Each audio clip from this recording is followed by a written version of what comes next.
Amy Adams. Thank you, Mr Speaker. I want to take a call on the second reading of the Canterbury Earthquake Response and Recovery Bill. And firstly, sir, just pay tribute to everyone in Canterbury who's working so hard and has been working so hard since September the 4th.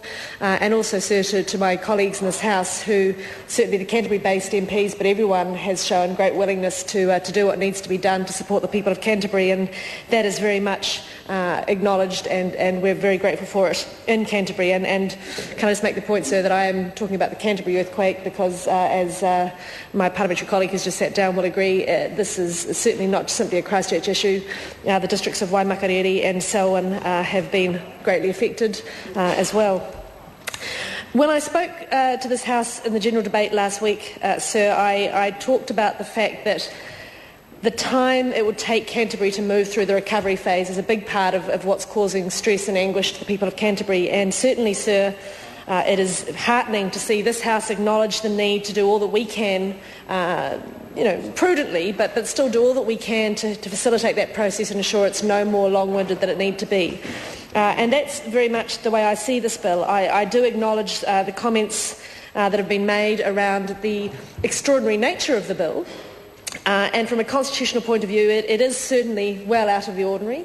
And I would certainly accept, sir, that it does involve somewhat of a leap of faith in doing it. But equally, I think, sir, in this House we are recognising that actually that's what is required.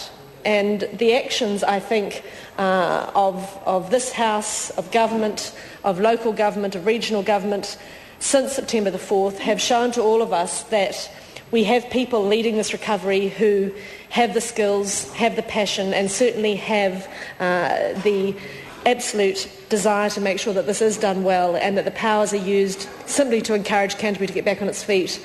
And I would be absolutely confident that there is no ulterior motive, there is no tomfoolery. These powers, I am very confident, will be used appropriately and expeditiously to get Canterbury back on its feet. And it simply wouldn't be right to be pontificating about red-letter law while more and more damage is caused. And just to give a real example of that, I was speaking with a constituent of mine just yesterday who has a commercial building that's been significantly damaged. They are not working through EQC, their own insurers have been out, they have structural engineers' drawings, they know what needs to be done, everybody's ready to go, the only thing holding them up is a building consent. Now, in a business as usual world, that building consent would take some time, and during that time there's a very real chance that that building could be further damaged or, and in fact, even to the point of needing to be demolished. So, if we allow ourselves to be slowed down while we follow a sort of a process for the sake of process, we're going to not only see a continuation of the anguish and heartbreak, we're going to also see further damage occurring that simply can be avoided. And so, as I said, I do acknowledge that this is a significant set of powers, but equally, sir, I'm wanting to draw attention to Clause 3 of the bill, the Purpose Clause, which I think does provide a very clear statement of the scope and the ambit in which these powers are to be used.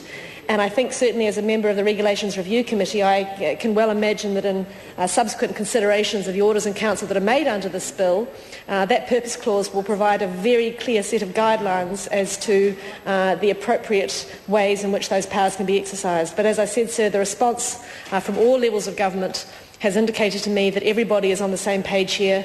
Everybody will use these powers appropriately to ensure that the rebuilding effort is not hampered, is not done callously and carelessly, but that we can get on as fast as we can and move through the disaster phase and into the recovery and rebuilding phase. And that's something, sir, that everybody in Canterbury is anxiously awaiting, and so I'm very pleased to commend the bill to the House.